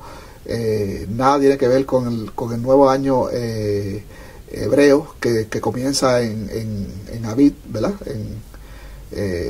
Según las instrucciones de Adonai. Entonces, cuando nosotros empezamos a rastrear el pueblo de Dios, como yo empecé, ¿verdad?, en este video, con toda esta información que les estoy dando, ya es fácil. Yo creo que no necesito ya ni continuar. Ya es fácil a este punto, con la información que yo le he dado, que usted la puede corroborar en su Biblia, ya es fácil saber quién es el pueblo de Dios y quiénes van a ser echados al fuego. Y lamentablemente, aún yo haciendo este video, muchos hermanos, muchos compañeros de milicia que están en esta misma misión, explotando estas redes sociales que el Señor nos ha dado en esta generación, explotándolas al máximo para llevar el mensaje a tu casa, a tu televisor, a tu celular, a tu tableta, explotando estos medios. Aún así, los necios no van a entender y van a elegir por las tradiciones de hombres por encima de la voluntad de Dios, por encima de lo que dice aquí en este libro. Entonces, podemos concluir que el pueblo de Dios es aquel que se mantiene firme observando los mandamientos, guardando los mandamientos de Dios y manteniendo el testimonio de Yeshua. Y los únicos que hacen eso son aquellos, se les puede llamar judíos. Si les molesta la palabra judío, podemos decir aquellos identificados con el pueblo de Israel, aquellos que dicen yo soy Israel porque yo soy descendiente de Abraham, de Isaac y de Jacob, porque yo guardo los mandamientos del Dios de Israel, porque yo me volví al Dios de Israel, y porque yo acepto que la sangre porque yo acepto que yo era un pecador, que yo estaba perdido en el mundo, y la sangre de un judío llamado Yeshua Mashiach, o Jesucristo como le llaman en las naciones, que la sangre de ese judío que murió en el madero allá en el Gólgota, que la sangre me salvó, que la sangre me limpió de mis pecados y me dio una segunda oportunidad, me dio un periodo de gracia para yo arrepentirme, para yo limpiar mis vestiduras, para yo estar con mis vestiduras blancas y poderme parar frente al Melech cuando él regrese con honor y con la esperanza de que podré ser parte de ese reino que Yeshua viene a gobernar eternamente. Entonces, si le molesta la palabra judío, está bien, usemos la palabra israelita, porque Yeshua viene a buscar su novia, al pueblo de Israel. Hasta el último libro de la Biblia, aquí se habla del pueblo de Israel, de una ciudad nueva que el Señor nos va a dar, un templo con 12 puertas, con con el nombre de los 12 apóstoles, con 12 tronos para juzgar a las 12 tribus de Israel. No habla nada de Roma, no habla nada de ningún otro país, lo que habla toda la Biblia es que el pueblo de Israel está disperso por todas las naciones. Sí, están en Roma, están cautivos en el sistema romano, en todo el mundo. Son cautivos de Roma. Pero esa gente tiene que regresar al pueblo de Israel, tiene que volverse a Dios de Israel, tiene que limpiarse de todo lo de las abominaciones y el paganismo de las naciones y aceptar la voluntad de Dios. Así que, queridos hermanos, les exhorto a leer las Escrituras. Yo espero que este mensaje lo digieran con amor. Yo lo hago ¿verdad? Lo estoy dando de mi tiempo para ministrar estas cosas. Lo hago con amor a Dios. Yo pudiera estar haciendo otras cosas ahora, pudiera estar como estaba antes en mi pasado, pudiera estar bebiendo, pudiera estar haciendo cualquier cosa desagradable a los ojos de Dios, pero no, estoy aquí sacrificando mi reputación, que ya nada me importa, ya la reputación mía no me importa, desde que digan que soy loco, que digan que perdí el tornillo, que me he enfermado mentalmente. Estas cosas ya Yeshua las había advertido, las conocemos nosotros, yo y aquellos compañeros de milicia que estamos en estos ministerios.